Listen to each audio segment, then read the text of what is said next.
and you might teach face-to-face some classes, but you might also teach some online ones as well. So that's what I think will happen next year. Right. So what am I going to talk about today? TEFL landscape in 2026, how to become a TEFL teacher, some upskilling, some markets and exam trends. And then at the end, I will answer any questions and hopefully give you some of our answers. If I don't know the answer, Alan, who's running the chat, might be able to answer for us. Right. So let's get going. Now, what I would say, there's going to be a few statistics being thrown at you. I've got the sources for the statistics. I'm putting them up on the screen as well. These numbers aren't exact. There's not sort of, one body that, like government body or one industry body that sort of counts everything. The British Council's pretty good at the statistics, but, they're not absolutely perfect. There's a little bit of estimation in it. But some of the statistics I've found is roughly sort of at the end of 2025 that we are now. So it's not going to increase a lot next year, but there's roughly about 2 billion people learning some form of English. Now, some of that will be sort of full-time university courses where they're learning English sort of every day. Some of it might be, they're just learning a bit of English on an app or something like that every evening. But roughly it's estimated that there's about 2 billion, and sorry, some could be kids, some could be adults, some could be doing exam English, but roughly there's about 2 billion learners globally. Now that is a lot of people learning English, okay? And, if you can either go and work for a school, there'll be lots of schools out there trying to teach these 2 billion. If you're going to work online, if you can grab a handful of those to keep yourself going, to earn a bit of money, fantastic. But there's a lot of people learning English globally. And now, there is some estimates that at the moment, there's about $109 billion being spent on EFL. So that is people in various different ways. They could be paying for online lessons. They could be paying for language schools. They could be paying for university courses. But roughly, generally, about $109 billion worth of money is being spent on English learning. And in the next sort of 10 years, that is estimated to double, roughly, up to about 229 billion. So where's all that money going to go? Is it going to go in your pocket? Is it going to go in businesses? Is it going to go in publishers? There's lots of different things. Was it going to go on different sort of online courses?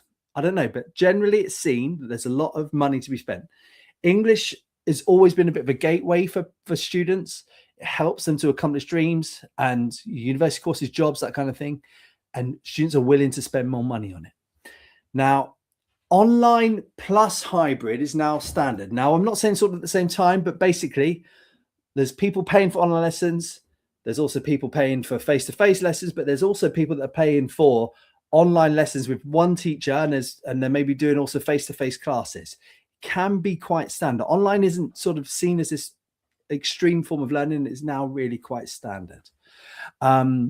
Strong demand, and this isn't really any new areas that are coming out, but strong demand definitely in Asia, especially sort of Southeast Asia and East Asia, Middle East and Latin America. As Latin America gets richer, it's generally the people are generally spending a bit more money. And these are some of the sources that you got here. There's if you just type into Google, something like that, business research insights, ELT market size, that'll come up there. Right. Now, technology trends. I think that it's going to be more AI supported teaching. So not AI that replaces teachers. I don't think that will happen anytime soon. But I do think that there will be AI out there. There already is AI out there that is supporting the teachers in some ways.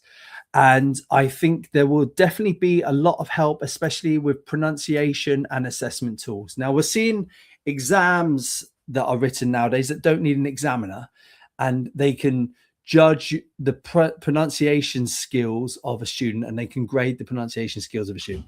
Do they do it effectively? I'm not so sure, but I'm not so sure. I'm not saying they don't. I'm just saying they could be, they couldn't. I don't think they are as good as a teacher at the moment or as a human examiner, but I do think it is improving, and I do think that this is a thing that will go forward, where you will have pronunciation and assessment tools that are more available to teachers to help them get to become better teachers, basically. Learning systems, learning management systems, we're already getting those, things like Google Classroom, things like Blackboard, and also virtual classrooms are used a lot already. And I do think that they will continue, and they will be sort of having AI tools that will be slowly be integrated more and more into them. Now, the digital education market is estimated to grow to about $51 billion in 2033. So that is a lot of money that people, companies, students are willing to sort of spend on digital education. And that's, that's a bit of money. That's a lot of money that could go around. A lot of teachers, they don't, if you can just get a very small amount of that, you are going to be doing okay. And again, there's a website I've got here. If you type into Global Growth Insights, Digital English Learning Forecast, you will find some information on there as well. Sorry, also that came from two different sources. Also something called Verified Market Reports and ELT Delivery Mode Data. So worth having a look at those if you want to go into that in a bit more detail. Right, student expectations. I am finding that students that contact me want a bit more flexibility in their schedules. So, and this is something that I have sort of a bit of trouble with, because I like to personally have the same student at the same time every week. And I know where I am, helps me with my planning. But I am finding that students will sort of say more and more to me that they'll be like, okay, Tuesday I can do 6 p.m. But then the following week I have to do it Thursday at 1 in the afternoon. Their schedules change a lot, and they feel like, because they maybe work from home, they have different sort of features. They're learning online where the lessons can sometimes be at different times. They feel like they need more flexibility in the schedules. And I'm using calendars to help me with this. I've used calendars before online, but I'm sort of offering students more different slots, and they can sort of book it. Now, this can cause issues when they sort of have two classes that are quite close together. It can also cause issues if they sort of have classes that are a bit further apart. But this is what they want. They realize that there's a lot of online teachers. I'm talking for myself here, because I'm generally an online teacher. And what I'm finding is that they want a very personalized lesson. They want a lesson that is very specific to them and what they need to accomplish. And they also feel that they should be learning a bit more quickly than traditionally they should. Now, students can't just learn. You can't learn a language just through watching YouTube videos, I don't think. I think you need personalized feedback. You need personalized lessons. However, I do believe that students have quite high expectations on this. And I personally go down the route of saying, well, it's going to take time. If, how many lessons a week can you do? That kind of thing. If they don't, then I don't generally take them on. However, I think you will also find that schools are now offering more personalized lessons. So a language school will sort of say, face-to-face and online, they'll say, look, okay, you can just sign up for 5 lessons that concentrates on this particular language skill or this particular part of an exam. And I think that students are kind of expecting that a bit more. They're also wanting more career-focused classes or more study-focused classes in terms of passing exams of their university courses. And this is the sort of thing that they're asking me for more help with. They also have, I believe, quite high expectations for lessons. If I would find that when I have do a needs analysis with students, they tend to say to me that, they want to improve really quickly. They want to get to quite a high level quite quickly. They are sort of saying that they expect to be able to talk for a certain amount of the lessons. They say to me that they're expecting to get error correction. All the sort of things that I'm not really previously thought the students knew about, they're now talking about a bit more. Right. So what are some of the areas for 2026? So online tutoring is roughly about 25% of the market. So about 25% of the people that learn online are learning. So 25% of the people that are learning English are learning online. So it's quite a big market. And I do think that is still growing. It went up at COVID, then it sort of came down a bit, but then I start to think it's going back up again now. Corporate English demand, I believe, is rising as well. I do think that there's a lot more as companies go more international, as companies especially in Asia are becoming more successful. They're then trying to become more international, and they want their staff to learn a bit more English. Exam prep is still growing. It's a big part of learning English. Lots of people learn English to pass exams, which then gets them onto a university course or gets them a better job or allows them to move to a different country. And exam prep is still growing as migration around the world is generally still growing. There is strong demand for young learner classes in Asia and also the Gulf countries, you know, the UAE, sort of around that area, and Saudi Arabia. Now, the reason for this is you're getting richer middle classes, and the middle class people are spending more money on their kids, and they want their kids to learn English at a younger age than they did, or a better quality class before they did. And there's a source there. If you type into Google Credence Research English Proficiency Test Market, you'll find a bit of information there. And then the Verified Market Reports ELT Delivery Mode Data. Have a look for that. Thank you. Alan has put into the chat a couple of questions. I'd love to go through some answers. What do you want to accomplish in TEFL in 2026? Please do put that in the chat and let us know what you think, so I can go through some of your ideas and tell you how you might be able to accomplish them in 2026. And all the people saying hello as well. We've got somebody in from London, people from Iran, America as well. Lovely to see all the hellos. Right. So how to become an EFL teacher. If you are not a teacher, how do you become an EFL teacher? So basically what you need is an accredited 120-hour TEFL certificate. This is what companies look for as a minimum. You will see jobs advertised where they say 120-hour TEFL certificate is needed. And this is for online jobs as well as face-to-face jobs. And what this will give you is a sound basis in the basics of teaching English.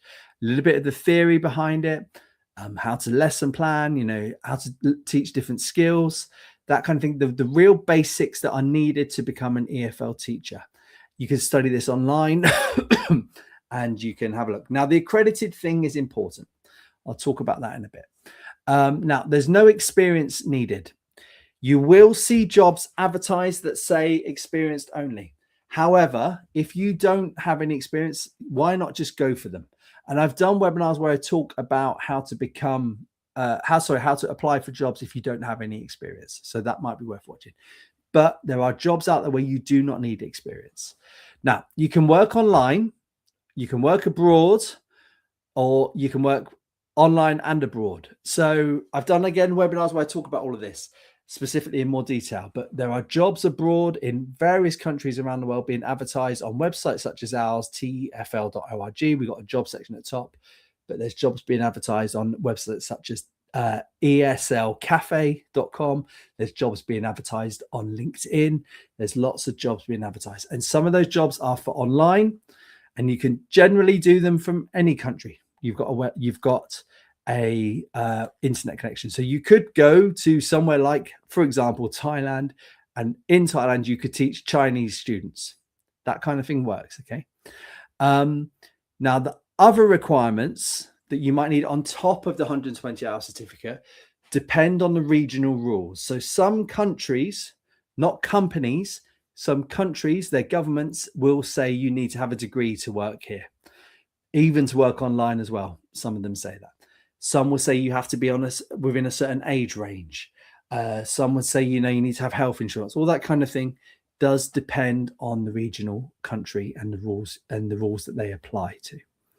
Right. So just a little bit about our courses. Go to our website, tefl.org. You will see at the top, there's a bit about courses. Basically, if you're looking to get into it, it's a 120-hour Premier course. Now, it's globally recognized.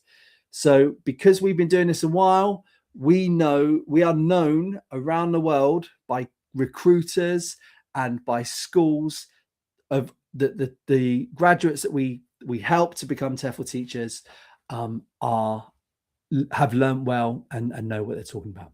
Now, we are accredited by external organizations. So that means companies that's nothing to do with us have come in, have looked at our courses, have looked at our tutors and decided, yes, they are good quality and yes, they are worth doing. We are very upfront with how we are accredited. You can go through and you can link and all that kind of thing. If you're going to go with another company, and by all means, why not if you really want to, but just check their accreditation, check that they have good accreditation and that they will be recognized globally. We also have tutor support. We have an army of tutors who can help you to get through your course. Now, on top of the 120-hour course, we have extra modules where you can gain practical experience.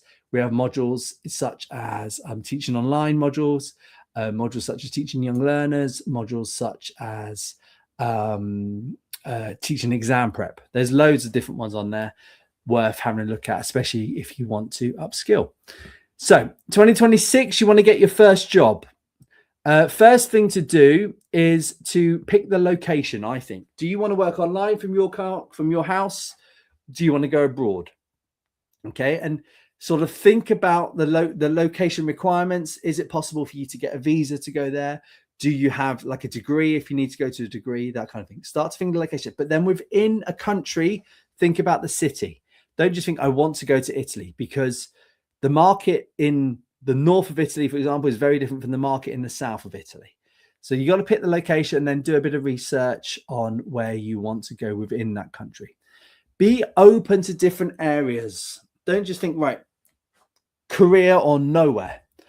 You know, lots of people want to go to Korea. Dubai is the big one that everyone always says, oh, I want to go work in Dubai. I want to go work in Dubai. Really, I just want to work in Dubai. Do you know where I want to work? Dubai.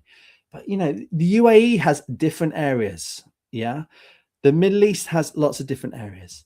Don't just have your heart set on one place, because you will generally find that lots of people want to go there. And especially if it's your first job, it can be difficult to get that first job in a place where lots of people go to. Be open to new areas, go there, get some experience. You might earn as much money because you'll be able to save money. It's worth looking at. So you're looking, and then, you know, look for jobs. You know, go on our website, look at some jobs. Go on ESL Cafe, look at some jobs. Think, okay, right, that one suits me. I think I can do that one. Yeah, I've thought about that area. Yes, I'd like to go there. Or even, well, I've never heard of that place before. Let me Google it. Wow, that looks nice. Look for jobs in different areas and see what you can get. Research the companies. Always put in, you know, there's sort of blog pages on Reddit. We have our own Facebook group where people talk about jobs, the different locations and the package you get. Is it enough money to do? And then also think about, can you do a bit of freelancing on top of it? It's a great long-term way to become an EFL teacher and to make a living from it. You go work for a company while you start setting yourself up freelancing. It is possible to do. Now, if you're already a current teacher, think about 2026, a place to try and stand out. Now, what do I mean by that is basically be different. Don't just be Carl, the English teacher. Try and be a bit of stand out and try and make a little bit of a niche for yourself and try and make a bit of money if you can on the side. Now, it can also help you to get a new job if you do this. So think, maybe I've been teaching a couple of years now. I still want to do it. I like it. And then just see what you can do with that. And think, right, okay, do you know what? I'm going to start going into a little bit more business English. That will help if you, and then you start to see jobs advertised in business English, which might pay a bit more money. Or you go to work for a language school where they have a range of different courses and they say, right, okay, yeah, Carl's done a bit of business English teaching, or he's done a module in business English teaching. I think he'd be quite useful with us. Now, these are the three main ones where there's always a lot of demand. And within that, there's different types of exams. Within young learners, there's different ages, there's different ranges. Within business English, there's different skills. So just sort of think, don't just maybe go into that, but then think, right, okay, I'm going to do business English, but I'm going to concentrate on email writing. I'm going to concentrate on marketing. I don't know.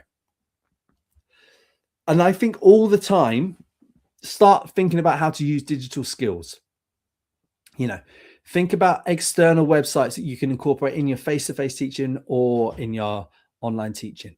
How you can use, how you can sort of start to use AI tools to help you with assessment, to help you with needs analysis, whatever it might be. Right, some of the high demand areas that I was just speaking about. So business English, as companies get bigger, as companies get more global, as there's always demand for business English.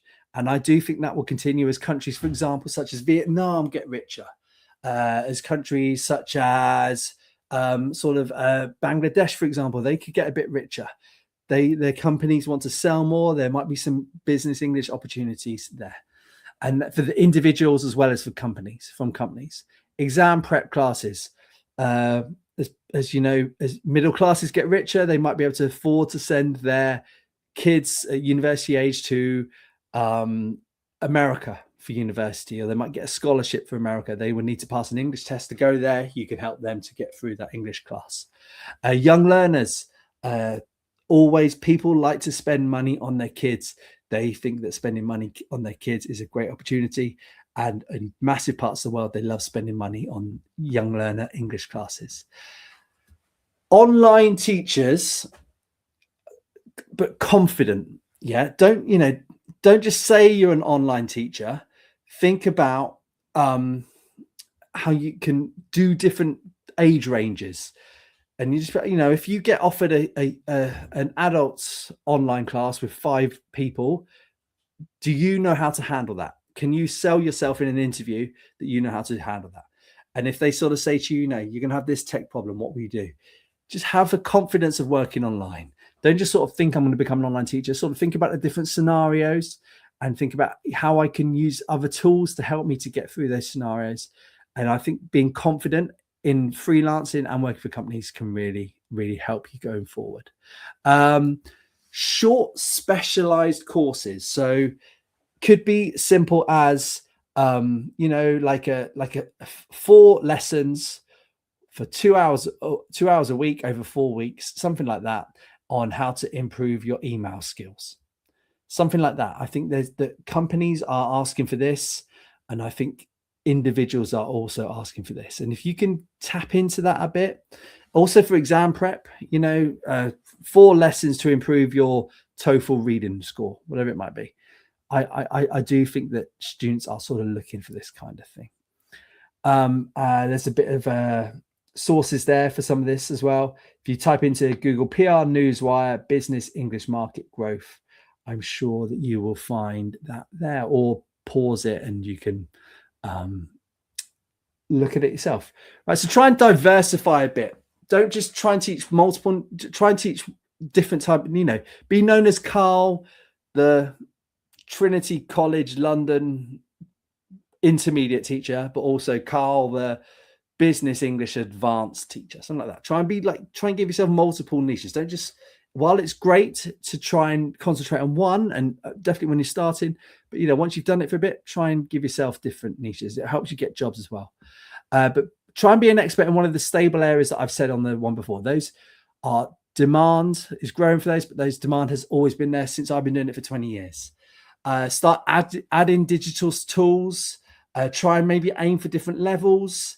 Just see what you can do to try and diversify yourself. Now, why does quality matter in your teaching? AI is not going to take over teachers, I believe. Firstly, because teachers can give quality feedback, and how you would give feedback to one student is different from how you would give feedback to another student, depending on their personality a bit. There are lots of different nuances to feedback. It needs humans to do it in a friendly, nice, calm way. And I think that is where quality teachers can get an edge. I believe that that teachers have much more cultural awareness than the computer does. So you know what is needed to teach Chinese students. You can learn what is needed to teach Spanish students. We've got this cultural awareness that I don't believe computers and AI has. And students are willing to pay schools for quality teachers, and teachers and schools are willing to hire quality teachers to teach those students who want the quality lessons. And I think as well online that continues as well. There is a lot of choice out there for students nowadays. Choices in schools, either online or within a town, and they know nowadays when teachers are just going through the motions. And I think it's better to, and it will help you more long term, to do lots of quality lessons for school. They'll give you more hours, or if you're going to work online, to do lots of quality lessons so the students tell their friends and you get more students that way. Now, if you're in TEFL for the long term beyond 2026, commit to professional development, do extra modules. Maybe if you haven't got a degree, start to think about doing a degree, because that will help you to get university jobs, such as things. And read blogs. Okay, we've got blogs on our website. If you go to tefl.org/blogs, you'll see at the top of the blog thing, there's lots of pages on lots of different parts of aspects. But we're not the only blog. There's lots of TEFL blogs out there. There's lots of podcasts. If you type into your podcast provider, Teaching English Abroad, something like that, you'll find our podcast on there, where I do one of the podcasts, but you'll also find other podcasts on there as well. Think about future roles and how 2026 might help you to get those. So maybe to become a senior teacher, either online or working for a company. What would you need to look for? Senior teacher roles. Look about what their profile is. What do you need to do to get from that level to that in 2026? Can you do that? Teacher training. Is that something you fancy getting into after you've been doing it for 3 or 4 years? It could be something you go, there's lots of different teacher training courses out there. You could become a teacher trainer. Do you want to get into materials writing? Now, this is something I do believe that AI is going to get better at doing, but at the moment, there's still a need for people to write exams. There's a need for people to write textbook pages, to write websites, to write online courses. This sort of thing can go in. Now, you could do that for yourself, or you could go work for a company. All of these, you'll see jobs advertised for it, and see if you can go that. And then the other thing to think about maybe is becoming an English examiner. This could be something that you want to do. You'll see examiner jobs advertised out there. What do you think you can find to get yourself to that level? Right, now, finally, please do put your answer in the chat. What do you want to accomplish in teaching English as a foreign language in 2026? What do you want to do to become a teacher? Or if you're already a teacher, what do you want to accomplish? And then also, what changes do you think there might be? Now, none of us are able to say for sure, but what changes do you think there might be in English language teaching in 2026 and beyond?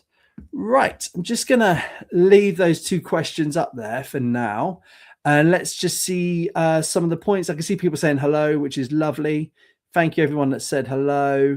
Right, Miss Orr, is that right? On YouTube.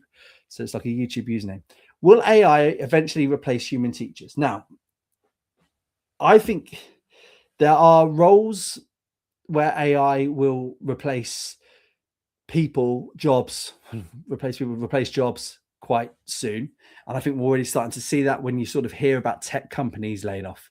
I always personally thought that, what do I know, that tech jobs would be the way to go. But it seems that people are designing the tech that will replace tech jobs. Now, as I said before, there are certain things that humans can offer. And the number one thing I think is feedback. Helping students with error corrections, helping students to improve on their problems, I think can definitely, something that teachers can definitely be good at. I also think that personal connections, there is research out there from like before the 1980s in language learning, where it was basically something called the affective filter, which basically says you can't learn a language if you've got this block in the middle of you because you're sort of not feeling a connection to the teacher at the time, but now obviously includes computers that is trying to teach you. And that has to be lowered in order for you to welcome in new language. Teachers can do that better than AI. And I do think that that is still really, really important. So I do not think that AI will replace eventually human teachers. Okay. And I'm saying that as someone who's still got probably 20, 30 years of teaching in him. And I don't think they're coming for my job. However, I do think that AI will definitely help teachers to do things. And I do think that there will be roles where AI can have a bit more of a more of a help. And I think probably assessment is that sort of thing. Whereas before, teachers used to spend hours marking. I'm hoping that AI can help on that side of things. Okay. But no, I personally don't believe that they will replace human teachers. Would you like to send your kid to a class with an AI teacher? I'm not so sure you would, really. I'm not sure I would want to. Anyway, a couple of people, someone's asked about a good accreditation company. Now, I'm not going to go into all the details about accreditation companies. You can do that yourself. Basically, if you see a course and they've got an accreditation link there, click on that link, have a look. Does it look legitimate? Is that accreditation company checked by someone else? Because they are as well. I'm not going to go into, I'm not going to talk about different courses, different individuals. I can only talk about ourselves, which is TEFL.org. And we pride ourselves on our good levels of accreditation. But I'm not going to go down the route of talking about other companies. Okay. Sa, hope I've said that well. Viewing from Trinidad. I bet it's a bit warmer there than it is in Northern Ireland today, where I am. Is it true that UK, US, and Canada passport holders are preferred? I'd add a couple more to that. Unfortunately, not anywhere in the Caribbean, but there is Australia and Irish and some of the EU passports. Now, when you say are they preferred, right? It doesn't come from the schools. It doesn't come from us. Okay, what this comes from is countries making rules about who can get visas to go into their country. And unfortunately, and I don't think this is to the benefit of the world, personally, myself, there are countries that are preferred by other countries to get a work visa. And it's true that if you've got a British passport, a US passport, or Canadian passport, it does open a lot more roles around the world. Okay. However, there are jobs in places for people without those passports. I've done webinars where I talk about this. Okay. So it's go on our YouTube. So you're on our YouTube page now. I think I can see. So go on there, look through our videos there. Do maybe a search for working abroad. Do a search for, living abroad. We've done webinars where we talk about that sort of thing, and you'll be able to find places that you'll be able to go. Okay. Good luck with that. So also put in the chat if there's a country in particular you want to go to. I'm just going to remove this answer in the chat box there. There we go. But yeah, put in there where you think you want to go, and I'll tell you if I know about it, or if not, Alan, who's monitoring the chat, might know about it. Laxley, hi. What makes South Korea a top choice for TEFL teachers? So at the moment, not just at the moment, but it has been sort of over the last 10 years or so. Korean culture, K-pop, that kind of thing, Korean films have become really, really popular, and that has drawn people to South Korea for sure. However, it goes beyond just their culture. So South Korean students are generally seen as pretty good students to teach. They can be quite respectful. They can be a little bit quiet, but they, are generally quite respectful and quite nice to teach. So there's that. There's also there's quite a good history of EFL in South Korea. So there's established schools. The government has various programs going where they help teachers to go over there. I've done webinars where I talk about teaching in South Korea, so that's worth checking on our YouTube page. But where they specifically, there's a government that's very pro learning English. So they recruit teachers themselves through different sort of schemes to come and teach in the schools. And, there's that. And then there's the nice things for teachers. They very often help the schools or the government, the government scheme help. And they know how to do it efficiently with things like visas. They also very much help with things like accommodation. The wages are pretty good. There's a bit of tax, which is different from the Middle East, but the tax is not bad. And, people tend to really like it, and people tend to stay out there as well, because you've got really cool, big bustling cities. you know, there's not much crime. There's different climate. You know, I think you can ski out there in the winter, but you can also go and sit on really warm beaches as well. So it's a pretty cool place to go and live for a bit. And that's what makes it a top choice for TEFL teachers. Supana, please do a session exclusively for non-native English language teachers. We can do that. However, I would say, Supana, I have already done that. And if you look on our YouTube page, you will find a couple of videos, I think, where I do that. But definitely in the new year, this is probably going to be the last one in December. I will do my best. If you've got any questions, though, Supana, put them in the chat. Miss you want to teach medical terminology in English for professionals positioned to English-speaking nations. No, what? Right, okay. So there's an exam, and I've totally lost the idea. I want Alan, who's watching this. Alan, can you just look up? Is there something? Is it called the OET exam or the OEP exam or English for Occupational Therapist, something like that? It's right. Okay, so basically, this exam is the OET exam. Thank you, Alan. I've forgotten the 3 letters. Miss if you look at becoming an OET exam teacher, OET, just put that in Google, you'll find some things, all right? And basically, this is an exam to help medical professionals, okay? And they do an English exam based around medical terms, okay? They do an English exam where they have to do, like, for example, the writing, I think, is something like write a letter about a patient, okay? Have a look at that. See if that's the sort of thing that you can get involved in, okay? And have a look at that one. I believe that is quite a good way to get into it. All right, the OET exam. All right, and I'm glad you agree with me about AI. Neil, Singapore. Yeah, all right, let's go. Let's go next Tuesday, Singapore. I don't really. I quite like Singapore. It's quite a cool place. Not sure my wife would be that happy, but you know, such is life. Right. So okay. So Singapore has, but the problem, the why start with negatives, Carl? The good thing about Singapore, it's lovely and warm. It's quite rich, really multicultural. So you're not just teaching one type of students, which I personally love, teaching different types of students within one class. You tend to find that pretty great. There are jobs out there, and you will live well. It's quite an easy, very easy place to live. Low crime, lovely food. Singapore's a cool place. Negative side of things is that it's expensive.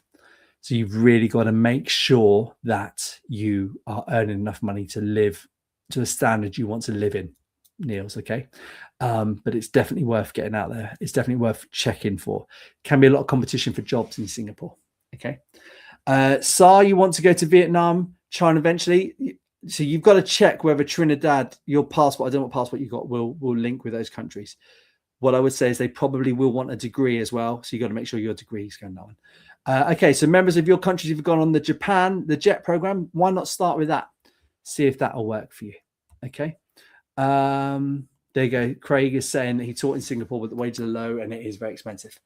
I personally, when I lived in Vietnam, I went to visit in Singapore and I found that a bit nicer. Singapore also it's not massive, you know, but it is quite a good place to base yourself because there's lots of cheap flights to go all over the place. Thank you. I think I've got all the questions. Nobody answered about what they want to accomplish in TEFL in 2026, but I got a good idea from what they want to do. So, well, Miss Ura said they want to teach medical English. Grand, I opened that one. What changes? I'm not sure anyone really asked, but that's because no one really knows. We can only guess at what changes there might be. I think there might be more hybrid jobs being advertised. Thank you very much, everybody. I hope you enjoyed this. Now, on our YouTube page, we've got loads of videos. We're not going to do any more for a couple of weeks because it's a Christmas break. But we're going to go straight running again in January to loads of new videos and loads of new ideas we've got coming up. But as I said already on our YouTube page, we've got loads of videos that we've had before. So please do have a look at that. We've also got a Facebook group. We've got blog pages. We've got all sorts of things that are worth looking at. So if you go on our website, if you want to learn more, tefl.org. If you are wanting to know more like personalized things, go on our Facebook group, ask some questions in that. But you can always contact us through our website. You can contact us through our Facebook page. Loads of different ways to contact us if you want more information. Thank you, everybody. Please do give us that thumbs up and just say in the chat whether you liked it or not. Some people say Merry Christmas. Yes, Merry Christmas to you all as well. Why not? I got the tree up today. A bit late. Long story. Thank you very much, everybody. Have a good morning, afternoon, or evening, wherever you are in the world. Bye-bye.